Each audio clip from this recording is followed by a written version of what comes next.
ராணுவ சின்னங்களும் எங்களை அடக்கி ஆளுகின்ற ஆக்கிரமிப்பு சின்னங்களும் எங்களுக்கு முன்னாலே இருக்கின்ற சூழலில் நாங்கள் யார், எங்களுடைய அடையாளம் என்ன, தமிழர்களுடைய குறியீடு என்ன, நாங்கள் தமிழர்களாக இந்த மண்ணிலே எப்படி வாழுகிறோம் என்பதை அடையாளப்படுத்துகின்ற இந்த நாட்டினுடைய முன்னாள் ஜனாதிபதி மஹிந்த ராஜபக்ச அவர்கள் பாலச்சந்திரன் என்ற ஒரு மாணவன் கொலை செய்யப்பட்டதற்காக தான் மனவருத்தப்படுவதாக ஒரு செய்தி உள்ளார்.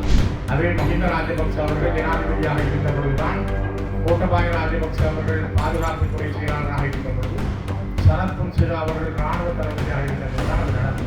கிட்டத்தட்ட 15 ஆண்டுகளுக்கு பிறகு தான் மனம் விரும்புவதாக அந்த காலத்தில் பாலச்சந்திரனுடைய மரணத்துக்கு காரணமாக இருந்தவர் இது ஒரு வாக்குமூலத்தை கொடுத்திருக்கிறார். 2012ஆம் ஆண்டு பிரித்தானியாவில் இருக்கிற இண்டிபெண்டன்ட் என்ற ஒரு பத்திரிகை அவருடைய படத்தை வெளியிட்டு அவர் மிக அருகிலேயே வைத்துத்தான் சுட்டுக்கொலை செய்யப்பட்டிருக்கிறார் என்று நீங்கள் எல்லாரும் பார்த்திருப்பீங்கள். அநேகமா பத்திரிகைகள்ல ஊடகங்கள்ல இந்த நாட்டினுடைய முன்னாள் ஜனாதிபதி மஹிந்த ராஜபக்ச அவர்கள் பாலச்சந்திரன் என்ற ஒரு மாணவன் கொலை செய்யப்பட்டதற்காக தான் மனவருத்தப்படுவதாக ஒரு செய்தி உள்ளாகும். பாலச்சந்திரன் உங்களுக்கு தெரியுமா? கொஞ்சம் பேருக்கு தெரியும், கொஞ்சம் பேருக்கு தெரியாது. பாலச்சந்திரன் தமிழீழத்தின் தேசிய தலைவர் பிரபாகரன் அவருடைய மகன். கிளிநொச்சி மகாவித்தியாலயத்தில் நான் அதிபராக இருக்கும் பொழுதும் எனக்கு முதலும் அவர் படித்தவர். அவருடைய மரணம் 2009ஆம் ஆண்டு சரணடைந்த பொழுது அவருடைய கையிலே சாப்பிட பிஸ்கட் கொடுத்து இலங்கை ராணுவத்தால் அவர் சுட்டு படுகொலை செய்யப்பட்டார். அதே மஹிந்த ராஜபக்ச அவர்கள் ஜனாதிபதியாக இருந்த பொழுதுதான் கோட்டபாய ராஜபக்ச அவர்கள் பாதுகாப்புத்துறை செயலாளராக இருந்த பொழுது சரத் பொன்சேகா அவர்கள் ராணுவ தளபதியாக இருந்த பொழுதுதான் அது நடந்தது.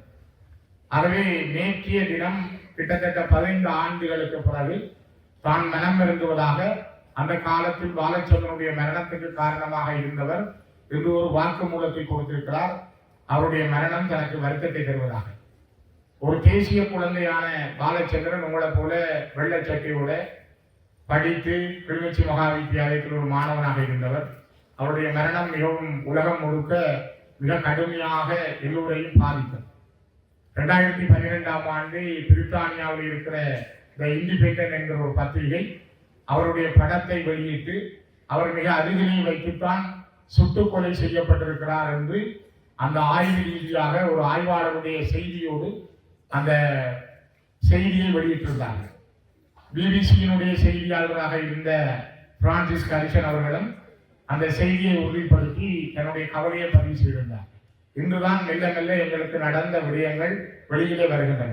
ஏன் நான் இதை சொல்கிறேன் என்றால், நீங்கள் குழந்தைகள், இப்பொழுது 6ஆம் ஆண்டுக்கு மேலே படித்துக் கொண்டிருக்கிற பிள்ளைகள், எங்களுடைய வரலாறுகள், எங்களுக்கு நடந்த துயரங்கள், ஏன் நாங்கள் ஒரு போரியல் வாழ்வுக்குள் இருந்தோம் என்பதை நீங்கள் புரிந்து கொள்ள வேண்டும், அறிந்து கொள்ள வேண்டும் என்பதற்காக நான் உங்களிடம் இதனை பதிவு செய்கிறேன். காரணம், எனக்கு அருகிலே இருந்த மதகுரு அவர்கள் பங்கு தந்தை அவர்கள் என்ன கேட்டார், இந்த போதை வஸ்து மற்றும் போதைக்கு அடிமையாகின்றவர்களுக்கு நாங்கள் ஏதாவது ஒரு அவர்களுக்கான ஒரு புனர்வாழ்வு நிலையம் அமைப்பதற்கு நீங்கள் உத்தேசித்திருந்தால் ஒரு காணியை தந்தால் நான் அதை பற்றி உதவி செய்ய தயாராக இருக்கிறோம் என்ற செய்தியை அவர் சொன்னார். அப்படிதான் இல்லை, யோசித்து பாருங்கள். 2009ஆம் ஆண்டுக்கு முதல் இந்த மண்ணிலே ஒரு போதை வசனுடைய பெயரை நாங்கள் அறிந்ததில்லை. கஞ்சா என்ற சுவையை நான் கேள்விப்பட்டதே இல்லை. அல்லது ஏதாவது ஒரு போதை வசுக்கான பெயர்களை நாங்கள் அறிந்ததில்லை. கிளிநொச்சி நகரத்திலே நாங்கள் பார்களின் கண்காட்சியை பார்த்ததில்லை. இதெல்லாம் நாங்கள் 2009க்கு முதல் கண்ட சம்பவங்கள். ஆனால் இன்று ஒரு பாதிக்கப்பட்ட எங்களுடைய சமூகம் சார்ந்த பிள்ளைகளை புனர்வாழ்வு அளிப்பதற்கு நிலம் எடுத்து அதற்கு கட்டடம் அமைத்து அங்கே அவர்களுக்கு புனர்வாழ்வு வழங்கலாமா என்று சிந்திக்கின்ற அளவுக்கு இந்த 15 ஆண்டுகள் எங்களிடம் ஓடி இருக்கிறார். ஆகவே அன்புக்குரிய குழந்தைகளை, உங்களுடைய கைகளிலே தரப்பட்டிருக்கிற ஒரு பாரிய பொறுப்பு. நான் நுழைவாயிலை திறந்து வைத்து பேசுவேன் என்று எதிர்பார்த்தால் என்னுடைய மனசை காலை இந்த விடயம் பாதித்ததனால் உங்களிடம் பதிவு செய்கிறேன். ஒவ்வொரு பிள்ளைகளும், ஒவ்வொரு குழந்தைகளும், இந்த பாடசாலையினுடைய ஒவ்வொரு மாணவர்களும் மாணவிகளும் நீங்கள் சிந்திக்க வேண்டும். நாங்கள் யார், எந்த தேசத்தில் பிறந்து வளர்ந்தோம், நாங்கள் இந்த மண்ணின் விடுதலைக்காக எங்களுடைய அப்பாக்கள், அம்மாக்கள், அண்ணன்மார், சகோதரர்கள், எங்களுடைய உறவுகள் எத்தனை 1000 பேர் அர்ப்பணித்திருக்கிறார்கள். அந்த வீரம் சொரிந்த, தியாகம் சொரிந்த மண்ணிலே எங்களுக்கு ஒரு புனர்வாழ்வு நிலையம் பற்றி சிந்திக்கிறோம் என்றால் நாங்கள் எங்கே செல்கிறோம்? ஏன் நாங்கள் அதற்கு அடிமையாகிறோம்? நாங்கள் ஏன் இந்த வரையறைக்குள் வர இருக்கிறோம்? இதிலிருந்து நாங்கள் எவ்வாறு மீண்டு வெளியிலே வருவது என்பதை சிந்திப்பதற்காக நான் உங்களிடம் இந்த செய்தியை சொல்லுகிறேன். இன்று காலை இப்பொழுது கிட்டத்தட்ட 1500 பேர் இருக்கிற இந்த கூட்டத்திலே உங்களோடு பேசுகின்ற நான் இன்று அதிகாலை கிளிநொச்சி மகா வித்தியாலயத்திலும் உங்களைப் போல இதே அளவு மாணவர்களோடு பேசுகின்றேன். பேசுகிற பொழுதும் என்னுடைய உள்ள கிடக்கைகளை நான் அவர்களோடு பரிமாறிக்கொண்டேன்.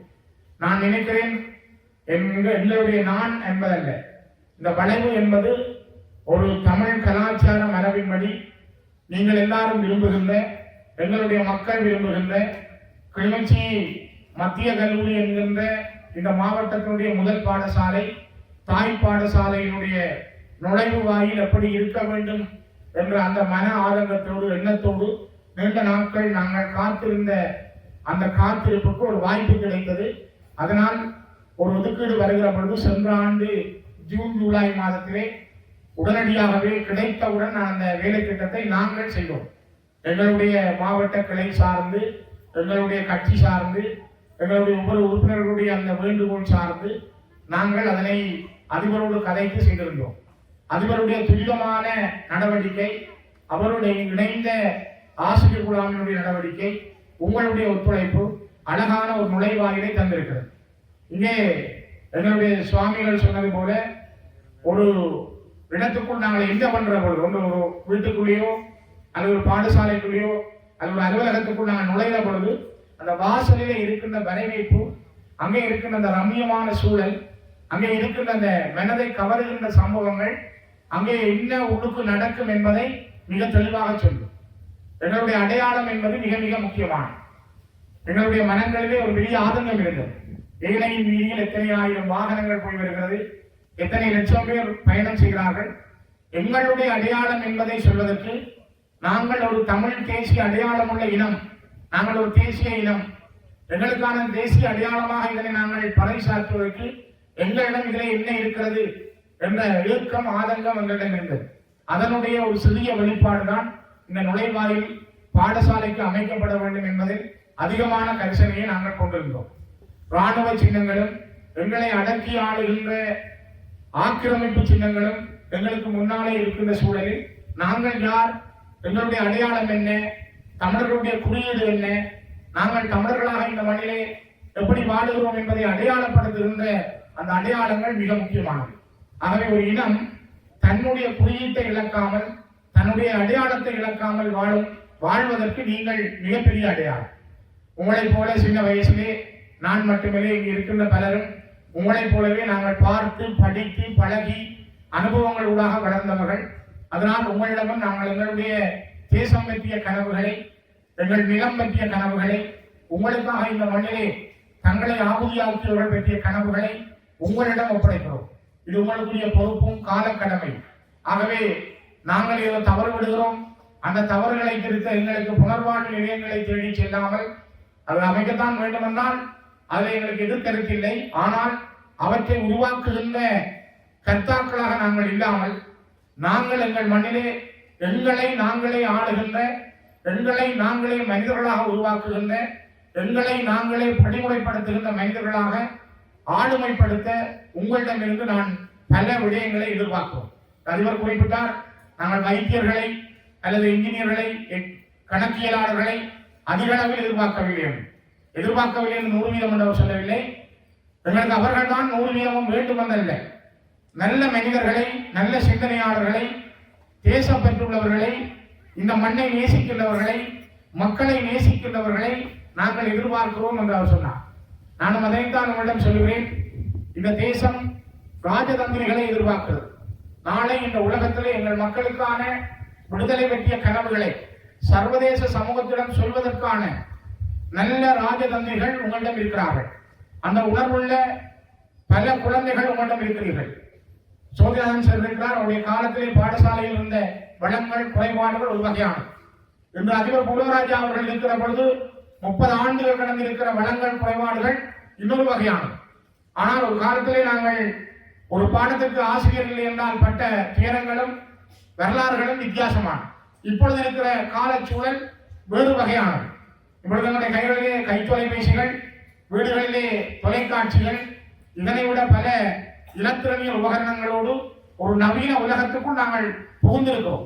ஆனால் அந்த காலத்திலே ஒரு தகவலை சொல்வதனால் எத்தனையோ கிலோமீட்டர்கள், எத்தனையோ மைல்கள் நாங்கள் துவிச்சக்கர வண்டிகளில் செல்ல வேண்டும், அல்லது 2 நாள் 3 நாள் கடந்துதான் செய்தி பரிமாறப்படும். இந்த நாட்களை எல்லாம் கடந்துதான் நாங்கள் பயணம் செய்வோம். நண்பர் கேதீஸ்வரன் பிரைமரி அதிபர் இருக்கிறார், நானும் அவரும் துவிச்சக்கர வண்டியை அவர் நிலத்தில் இருந்து வருவார். நாங்கள் கிழக்கிலிருந்து கொம்படி வெட்டியால் யாழ்ப்பாணம் போய், யாழ்ப்பாணத்திலே 85, 86ஆம் ஆண்டுகளில் டியூட்டரிகளில் நாங்கள் படித்த காலம், ஒன்றாக நாங்கள் ரூம் எடுத்து யாழ்ப்பாண தெருக்களில் அலைந்த காலம், டியூட்டரிகளில் தெரிந்த காலங்களை அடிக்கடி நாங்கள் ஞாபகம் விட்டுக் கொள்வது. ஏனென்றால் அந்த காலம் இருந்த சூழல் வித்தியாசமான. யாழ்ப்பாணத்தில் நாங்கள் உயிரோடு இருக்கிறோமா இல்லையா என்று சில வேளைகளில் எங்களுடைய தாய் தந்தைகளுக்கு இங்கே தெரியாது. அப்படி ஒரு காலத்தில் நாங்கள் படித்த நாட்கள் உண்டு. ஆனால் இன்று காலம் வேறு. இப்பொழுது நான் நினைக்கிறேன், பேசிக் கொண்டிருக்கிற பொழுதே யாரோ பார்த்துக் கொண்டிருப்பார். நீங்கள் இங்கு நடந்த அவ்வளவு சம்பவங்களும் உலகத்தின் பரப்புகளுக்கு போட்டோ பதிவுகளாக இப்பொழுது போயிருக்கும். ஆகவே இது கால மாற்றத்துக்குள் இருக்கிற நீங்கள் இந்த கால மாற்றத்தை எங்களுக்கு சாதகமாக, எங்களுக்கு உறுதியானதாக எவ்வாறு மாற்றிக்கொள்வது?